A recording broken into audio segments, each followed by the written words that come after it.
Last class we discussed about the ligands, है ना?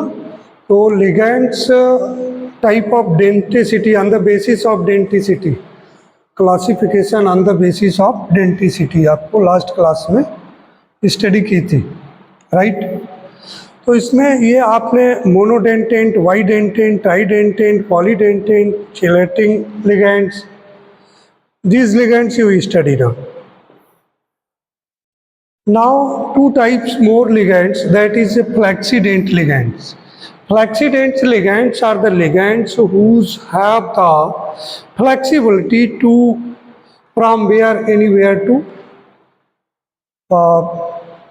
coordinate, जहाँ से कहीं से भी coordinate compounds बना सकता है,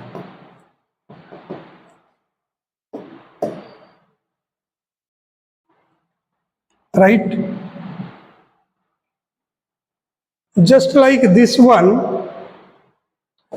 here is they show variable denticity. Variable denticity है. अब देखो कहाँ से variable denticity है. एक देखो लोन पेयर इसके पास होगा, एक लोन पेयर इसके पास होगा, तो ये यहाँ से अपना कोऑर्डिनेट कंपाउंड्स बना सकता है, यहाँ से बना सकता है, यहाँ से, यहाँ से, यहाँ से. तो देयर आर द 6 साइड्स. कितनी साइड्स है? 6 साइड. एग्जाम्पल क्या है? Ethylene diamine tetra acetate ADTA 4 negative. Actually में इसको लिखा ऐसे जाता है ADT EDT और यहाँ ब्रैकेट और 4 नेगेटिव यहाँ लिखा जाता है, क्योंकि there are the 4 negative parts. This is why this is written the 4 negative. Next is ambidentate ligands. Ambidentate ligands are the ligands which have 2 different donor items. इसमें 2 different donor items होते हैं. Suppose कर लीजिए यहाँ पे देखिएगा, एक तो डोनर आइटम जैसे NO2 है, NO2 जस्ट लाइक NO2. ये क्या है? NO2. NO2 में एक तो ये मेटल सेंट्रल मेटल आइटम के साथ में नाइट्रोजन लिगेंड्स बना सकता है. दूसरा क्या है? ये जो है O निगेटिव वाला ये बना सकता है सेंट्रल मेटल के साथ में, राइट ना? तो वही यहाँ पे लिखा है हैज़ 2 डिफरेंट डोनर आइटम्स. इसमें 2 डिफरेंट डोनर आइटम्स है. अगर मान लीजिए डोनर आइटम नाइट्रो, ये नाइट्रोजन है, तो नाइट्रेटो N लिखा जाएगा, और अगर O है तो that is nitrato O. O for oxygen, N for nitrogen. Same type से एक और है SCN. SCN में क्या है? अगर डोनर साइट सल्फर है तो थायोसाइनाइटो S लिखा जाएगा, और अगर डोनर साइट N है तो then it will be written thiocyanato N for nitrogen, right? तो this is the type of ligands आपके हो गए, ठीक है. अब नेक्स्ट जो पॉइंट्स हम स्टडी करने वाले हैं, that is the oxidation number. That is the very important topic. Oxidation number is very important topic. और ये क्या है, इसको थोड़ा सा देखने की ज़रूरत है. ये इतना इम्पोर्टेंट है कि जब तक आप इसको नहीं पढ़ोगे तो then you can not understand the nomenclature of coordinate compounds and you cannot find out the coordination number. So there are the so different things. Without oxidation number is not possible. So oxidation number क्या है? आपको सबसे पहले तो ये कहा गया है, यहाँ पर जो लिखा है वो क्या कहता है? अगर हम जितने भी कोई भी कॉम्प्लेक्स कंपाउंड है और उस कॉम्प्लेक्स कंपाउंड से जितने भी लिगेंड्स हैं या शेयर्ड इलेक्ट्रॉन पेयर्ड हैं, वो सारे के सारे रिमूव कर दिए जाएं, और रिमूव करने के बाद में जो सेंट्रल एटम पे जो चार्ज बचे, तो that is the called the oxidation number. मुझे लगता है क्लियर हो गया होगा, राइट? तो वही लिखा है ना, defined as the charge of the central atom if ligands and shared electrons are removed. दूसरा कहता है the charge on complex ion is the sum of all the charges of the constituent parts. जितने भी constituent parts हैं, जितने भी charge होते हैं, उनका sum is the sum of जो चार्ज होता है वो किसके कॉन्स्टिट्यूएंट पार्ट्स के चार्ज के सम के इक्वल होता है।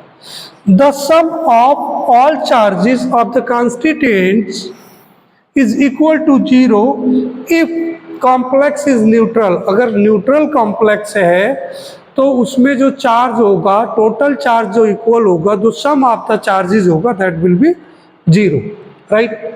दूसरा कहता है for the anionic and cationic complex the sum of charges of the constituent equal to the charge of square bracket. जो स्क्वायर ब्रैकेट में चार्ज होता है उसके इक्वल होता है। मुझे लगता है समझ रहे होंगे। जैसे एक एग्जांपल यहाँ पर है K4FeCN6। इसका हमें देखिए, इस पे जो स्क्वायर ब्रैकेट है ये वाली है ना, इस स्क्वायर ब्रैकेट पे कोई चार्ज नहीं लग रहा है। इसका मतलब क्या होगा, ये वाला होगा, ये न्यूट्रल है, स्क्वायर ब्रैकेट पे कोई भी चार्ज नहीं है। तो क्या होगा, देखिए पोटेशियम है, पोटेशियम पे कितना चार्ज होता है हमें निकाल लेना, सम कर लेना है। तो पोटेशियम पे देखो +1 चार्ज होता है, कितना होता है, और पोटेशियम के हैं कितने, 4 मॉलिक्यूल्स, 4 आइटम्स, राइट। दूसरा Fe का X मान लेते हैं। Cn का कितना है, Cn का है, देखो भी Cn का -1 रहता है, कितना रहता है, -1, और हैं कितने, ये देखो 6 दिए हुए हैं, तो कितने से मल्टीप्लाई कर देंगे, multiply by 6 equal to 0, right. अब ये जो है क्या होगा, इसको X की वैल्यू आपको फाइंड करनी है, यहाँ प्लस होगा बेटा, तो क्या होगा, यहाँ पर कितना हो गया, +4 + X और -6 इक्वल टू 0। तो X की वैल्यू कितनी हो जाएगी, X की वैल्यू हो जाएगी, इधर ये -2 रह जाएगा, 4 सब्सट्रैक्ट होकर के -2 रह जाएगा, उधर जाएगा तो कितना हो जाएगा, +2। तो जो ऑक्सीडेशन नंबर Fe का इसमें है वो कितना हो गया, +2, राइट। मुझे लगता है समझ गए होंगे। अब द ऑक्सीडेशन नंबर ऑफ और स्टेट, ऑक्सीडेशन नंबर कह लीजिए, ऑक्सीडेशन स्टेट कह लीजिए, Fe का वो +2 होगा, ठीक है। रिप्रेजेंटेड बाई रोमन, इसको रोमन न्यूमरल्स के थ्रू इसको शो किया जाता है। दूसरा कहता है फॉर एग्जाम्पल, यहाँ पर लिखा है कि CuCN4 +3 has an oxidation number +1 written as Cu1। अच्छा, इसका कैसे निकाला, इसका देखो कैसे निकालेंगे। Cu का आपने X मान लिया, Cn का कितना होता है, -1 और मल्टीप्लाई कर दिया, क्योंकि Cn के कितने 4, इक्वल टू कितना हो जाएगा, दैट विल बी -3, क्योंकि स्क्वायर ब्रैकेट पे साइन कितना है, -3 है, तो कितना हो जाएगा, -3 हो जाएगा। अब देखो क्या करेंगे, क्या करेंगे, देखो अब X ये -4 हो जाएगा ना, तो X -4 इक्वल टू -3, राइट। अब देखिएगा फिर आप क्या करेंगे, X की वैल्यू फाइंड आउट करेंगे। X इक्वल टू प्लस का 4 हो जाएगा, -3 इक्वल टू प्लस का 1 हो जाएगा। तो ऑक्सीडेशन स्टेट इसमें कितनी होगी कॉपर की, दैट इज +1। तो कैसे लिखेंगे, Cu+1 लिखेंगे। अच्छा, ऊपर में Fe की कितनी होगी, तो Fe की अगर लिखना है तो कैसे लिखेंगे, Fe की इसको ब्रैकेट में लिख करके यहाँ सेकंड ऐसे लिखेंगे, राइट ना। मुझे लगता है समझ में आ गया होगा। 2 पॉइंट्स और नोट करने हैं। नोट इसमें oxidation number indicates the apparent charge on the central item, जो सेंट्रल आइटम पर चार्ज होता है उसको ऑक्सीडेशन नंबर या ऑक्सीडेशन स्टेट शो करता है। दूसरा, हेल्प टू आइडेंटिफाई, ये क्यों क्या हेल्प करता है, identify the oxidation state of the central item in a complex. ये किसी भी कॉम्प्लेक्स की इससे हम निकाली जा सकती है, क्या किसी भी आइडेंटिटी की ऑक्सीडेशन स्टेट निकाली जा सकती है। अच्छा, यूजफुल कहाँ है, नेमिंग किसमें यूज, IUPAC नेम लिखेंगे, अभी मैंने बताया किसका, कॉम्प्लेक्स कंपाउंड का, तो इसका यूज होगा। दूसरा, understanding the properties of coordination compounds, और कोऑर्डिनेशन कंपाउंड्स की प्रॉपर्टीज को समझने के लिए भी किसका, ऑक्सीडेशन नंबर को जानना बहुत जरूरी है। अच्छा, अब 2-3 क्वेश्चंस कर लेते हैं आप। क्वेश्चंस क्या है इसमें, specify the oxidation numbers of the metals in the following coordination entities. अब देखिएगा कोऑर्डिनेशन नंबर ये वाले में अगर आपको कोऑर्डिनेशन नंबर फाइंड आउट करने हैं तो कैसे फाइंड आउट करोगे, CO का निकालना है तो CO का कोऑर्डिनेशन ऑक्सीडेशन स्टेट यहाँ पर X मान लेंगे, प्लस H2O कितना होता है, that is the neutral ligands.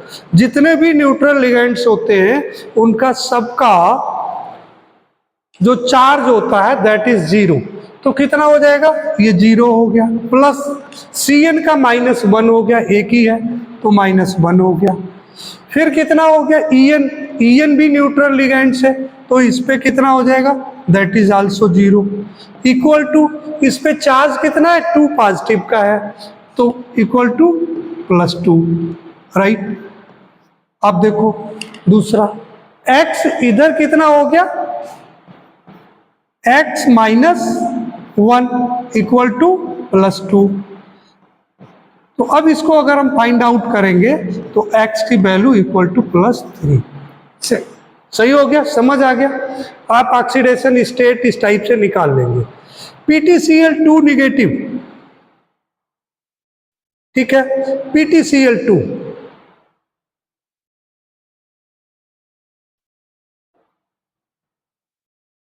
Right.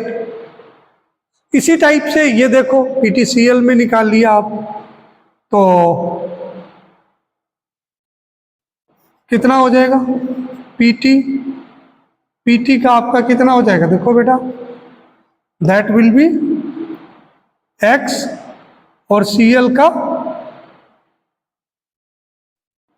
-1 into Cl के हैं कितने, 4 हैं तो 4 इक्वल टू -2, राइट। अच्छा, फिर देखो ये X की वैल्यू कितनी निकल आएगी, बोलो, 4 - 2 इक्वल टू 2, राइट, प्लस का 2 हो जाएगा। सेम टाइप से यहाँ भी, यहाँ आप निकाल लो, यहाँ डायरेक्ट निकाल लेते हैं। ये देखो X हो गया, Br का कितना हो जाएगा, -1 और इंटू 2 प्लस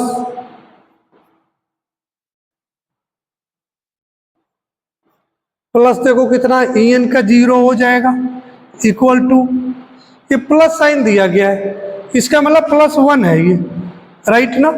अब देखो क्या करेंगे, we have to find out X की वैल्यू निकालेंगे। तो देखो ये कितना हो गया आपका, X इक्वल टू, यहाँ प्लस का 1 ऑलरेडी है और इधर से आपका माइनस का 2 जाएगा तो कितना हो जाएगा, प्लस का 2 हो जाएगा, इक्वल टू कितना हो जाएगा, 3, राइट। सेम टाइप से इसमें निकाल लेते हैं। इसमें देखो कैसे फाइंड आउट करेंगे, Cr का X हो गया, प्लस NH3 0 हो गया, Cl3 का कितना हो जाएगा, प्लस -3 हो जाएगा, इक्वल टू 0। अब देखो X की वैल्यू फाइंड आउट करने के लिए क्या करेंगे, X इक्वल टू, इधर -3 जाएगा प्लस में हो जाएगा तो +3, राइट। ये समझ में आ गया होगा मुझे लगता है, ठीक है ना, एनी प्रॉब्लम। सेम टाइप से इसको फाइंड आउट कर लेंगे। इसमें क्या है देखो, K का +3 है और प्लस Fe का X प्लस Cn के 6 है तो -6 हो जाएगा। ये 0 है क्योंकि ऊपर कोई भी चार्ज नहीं है, स्क्वायर ब्रैकेट के ऊपर कोई भी चार्ज नहीं है। X की वैल्यू फाइंड करेंगे ना तो ये X -3 हो गया, इक्वल टू 0। अब X इक्वल टू कितना हो गया, +3, राइट। एनी प्रॉब्लम, मुझे लगता नहीं होगी। ये -6 हो गया, ये +3 हो गया, ये समझ में आ गया होगा, ठीक है ना।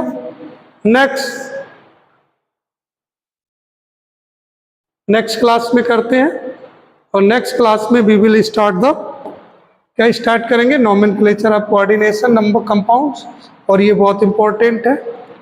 ये उससे ज़्यादा भी इम्पोर्टेंट है, तो इसको स्टार्ट करेंगे।